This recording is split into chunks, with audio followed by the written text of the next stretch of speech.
Okay, welcome back guys to certification hub.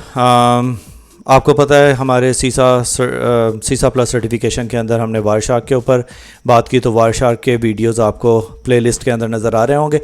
अब दूसरी चीज़ थी टीसीपी डंप की। तो हमें प्रैक्टिकली उसे देखना था। तो सबसे पहले तो आप लॉगिन कर लें एज sudo su।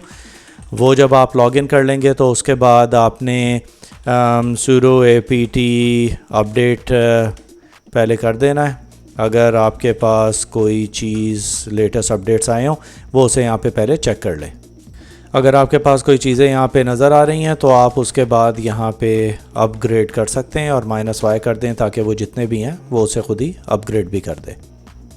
अब जब ये अपडेट हो जाए तो इसे आप क्लियर कर दें ताकि आपको क्लियरली नज़र आए। फिर हम यहाँ पे लिखेंगे sudo apt install और tcp dump।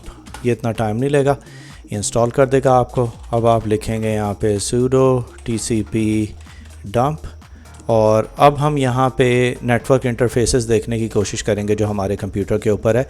अब आप देखें यहाँ पे ये दिखा रहा है कि कनेक्टेड हमारे पास ईथरनेट 0 है, तो हम ईथरनेट 0 के नाम से यूज़ करेंगे क्योंकि ये हमारा इस वक्त कनेक्टेड है और चल रहा है। तो मैं यहाँ पे लिखूँगा sudo और फिर tcp dump, फिर मैं इंटरफेस दूँगा -i के नाम से और फिर ईथरनेट 0 कर दूंगा। तो अब एक्चुअली ये पैकेट्स कैप्चर करने इसने शुरू कर दिए हैं जो हमारे नेटवर्क के ऊपर कोई भी कम्युनिकेशन हो रही है। तो ये देखें इसने यहाँ पे ये कैप्चर कर रहा है। अब यहाँ पे आप देखें कि ये आपको उसकी डिटेल दे रहा है, पोर्ट दे रहा है, गेटवे दे रहा है, उसका जो पॉइंटर है वो क्या है, NX डोमेन लेवल क्या है, वो सारी चीज़ें। तो ये सारी चीज़ें अभी ये सिर्फ कैप्चर कर रहा है। इसे अब हम Ctrl+C कर देते हैं तो आप यहाँ पे देखेंगे कि इसने दिखाया है कि 11 पैकेट्स कैप्चर हुए हैं।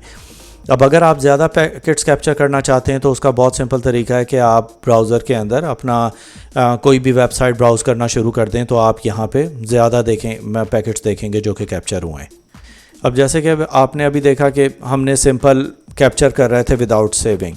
अब अगर आप सेव करना चाहते हैं उसे तो मैं यहाँ पे लिखूँगा tcp dump फॉर एग्ज़ाम्पल और -i इंटरफेस दूंगा, ईथरनेट 0 हो गया। अब मैं इसे राइट करूँगा और फाइल का नाम मैं capture.pcap रख दूँगा। pcap इसलिए क्योंकि ये एक पैकेट कैप्चर की फ़ाइल का फॉर्मेट होता है।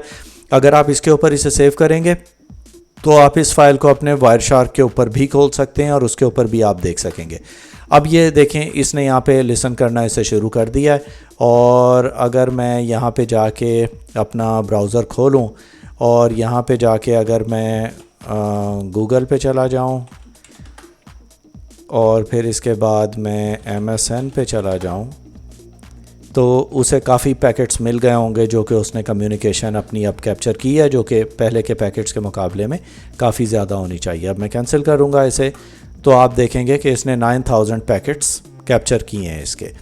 अब अगर मैं इस फ़ाइल को जो मैंने राइट की है ऊपर जो capture.pcap फ़ाइल है उसे अगर मैंने खोलना है और उसे रीड करना है तो मैं tcp dump लिखूँगा और क्योंकि इस वक्त मैं रीड करना चाह रहा हूँ उसे तो मैं capture.pcap करूँगा। तो आप ये देखें जितनी भी उसकी कम्युनिकेशन उस पैकेट के अंदर है वो उसने यहाँ पे आपको लिस्ट करके दिखा दिया कि ये सारी इन्फॉर्मेशन उसके अंदर थी। अब just for the sake of example मैंने इस वक्त मेरे पास कोई ऐसा होस्ट नहीं है जिसके मैंने पैकेट स्पेसिफिकली कैप्चर करने हैं। अब being a cyber security analyst अगर आपको कभी टास्क मिलता है कि किसी एक स्पेसिफिक इंडिविजुअल यूज़र के आपने पैकेट्स कैप्चर करने हैं तो उसके लिए आप कमांड देंगे sudo, फिर आप लिखेंगे tcp dump और उसके बाद आप -i करेंगे, -i करके आप ईथरनेट 0 लिखेंगे, ईथरनेट 0 और उसके बाद आप लिखेंगे होस्ट और उसका 192.168.176.135 फॉर एग्ज़ाम्पल करके एंटर करेंगे तो उस स्पेसिफिक यूज़र का जिसका आपने IP एड्रेस डिफ़ाइन किया है उसके ये सारे पैकेट्स कैप्चर करना शुरू कर देगा। लेकिन अभी क्योंकि वो मेरा होस्ट अब नहीं है तो हो सकता है उसके ये, बल्कि डेफिनेटली ये उसके कोई पैकेट्स कैप्चर नहीं करेगा जैसे कि आपको नज़र आया कि 0 है। अब फॉर एग्ज़ाम्पल अगर आपने किसी एक स्पेसिफिक पोर्ट के पैकेट्स कैप्चर करने हैं तो उसके लिए भी आप TCP डंप लिखने के बाद अगेन -i और फिर ईथरनेट 0 और उसके बाद आप यहाँ पे पोर्ट लिख के 80 लिखेंगे कि अब सिर्फ पोर्ट 80 के जो कम्युनिकेशन है वो मैं अपने नेटवर्क के ऊपर कैप्चर करना चाह रहा हूँ।